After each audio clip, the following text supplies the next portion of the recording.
Now let us continue with the next part of Leontief paradox, that is reconciliation between Leontief paradox and HO theory. Reconciliation means let us find out that what are the reasons of differences in Leontief view and HO theory. First point is higher labor productivity. Leontief himself,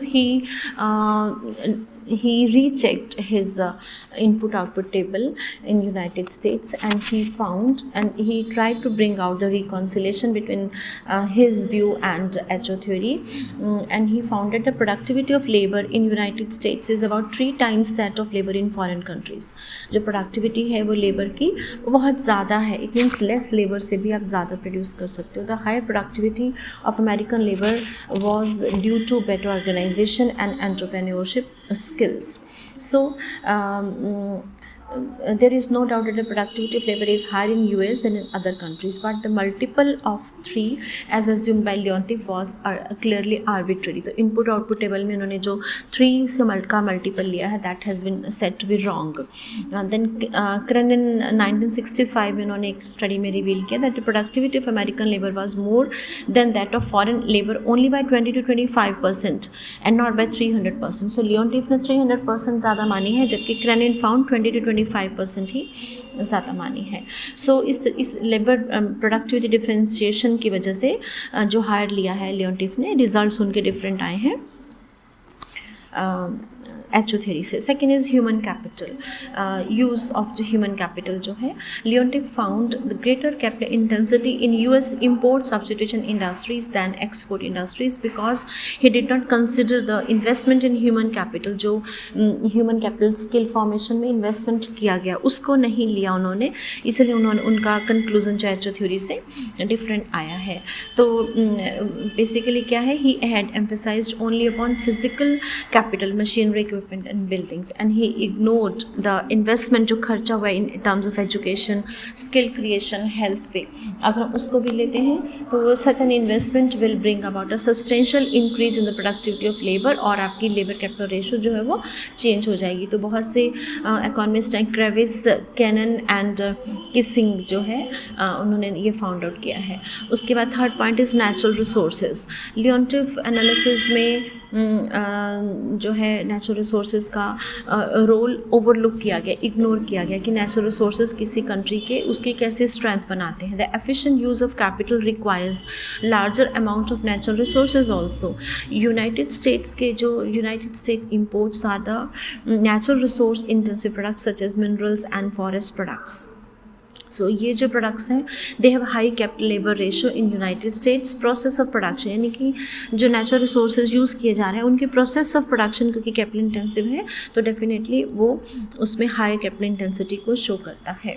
bye importing such products that United States actually conserves her scarce natural resources. अब US क्या करता है कि अपने resources को use करने के बजाय उसको तो प्रिजर्व कर रहा है, कंजर्व कर रहे हैं और दूसरी कंट्री से वो इम्पोर्ट कर रहा है. So at the same time she exports the farm products that have low capital labour ratio. The exact assessment of validity of HO theory और Leontief paradox can be possible only after the quantification of these natural resources. ठीक है. So point ये है कि अगर US अपने natural resources का इस्तेमाल करता तो कैपिटल लेबर रेशियो डिफरेंट होती, लेकिन इसके पीछे रीज़न जो लियोनटिफ पैराडॉक्स का है वो क्या निकला है कि अपने रिसोर्सेज को प्रिजर्व कर लेता है US और इंपोर्ट कर लेता है जिससे कि कैपिटल इंटेंसिटी चेंज हो गई. Number 4 is factor intensity reversal. HO theory में हमारी असम्पशन है कि फैक्टर इंटेंसिटी रिवर्सल नहीं होगा. तो it assumes that a commodity cloth like cloth is labor intensive both in US and India, and another commodity steel is capital intensive in both the countries India and US. So इस case में the factor intensity reversal can occur अगर होता है if the United States produces and export textiles through capital intensive techniques but India produces and exports the same commodity through labor intensive technique. तो definitely factor intensity reversal हो जाएगा क्योंकि US के abundant capital intensive technique use करता है और India labor intensive. In such a situation HO theory cannot be sustained and Leontief paradox may become applicable हो जाएगा. fifth is consumption patterns. Another explanation to reconcile is in terms of consumption pattern in the US economy. It is sometimes argued that जो American consumption pattern है वो biased है in favor of capital intensive goods, means people prefer capital intensive goods. ठीक है, that the prices of such commodities were relatively higher in US and she would export relatively labor intensive goods, means जो production हो रहा है वो domestic use के लिए capital intensive goods का हो रहा है और एक्सपोर्ट के लिए लेबर इंटेंसिव गुड्स का. This argument tends to support Leontief paradox. ठीक है. और next is international demand pressures. जो अंतर्राष्ट्रीय डिमांड प्रेशर्स हैं वो कैसे हैं? The high labour intensity in US exports and capital intensity in case of import replacement products can be attributed to demand pressures with trading partners. Romney Robinson ने explain किया Leontief paradox without repudiating the H O theory. और उन्होंने basis क्या लिया है? Relative pattern of demand existing in US and other countries. तो demand patterns को देखना बहुत ज़रूरी है. According to Robinson, the pattern of demand in United States is such that it is compelled to import all such commodities that have a relatively high capital intensity. सामने ऊपर के point में भी कहा कि जो कंज्यूमर्स हैं they in US they prefer capital intensive goods for consumption. तो इसलिए US is also compelled to import all such commodities जिसमें कि रिलेटिवली हायर कैपिटल इंटेंसिटी लगा हो. तो similarly the pressure of demand in foreign countries is such that US is required to export labour intensive commodities. Next is research and development. The Leontief paradox क्यों है? Because Leontief arrived at a conclusion which is in contradiction to Echo theory. क्योंकि उसका reason क्या है कि he ignored the effect of research and development expenditure on trade pattern. Doctor Mehta and Gruber and Vernon उनकी जो study है उन्होंने ये पाया, उन्होंने ये देखा that the US export performance is closely related to investment in research and development. तो रिसर्च एंड डेवलपमेंट में अगर इन्वेस्टमेंट होता है, खर्चा बढ़ता है, तो डेफिनेटली आपका कैप लेबर रेशो चेंज हो जाएगी. It is true that this test is indirect because technology differences have not so far been recognised as a basis for trade.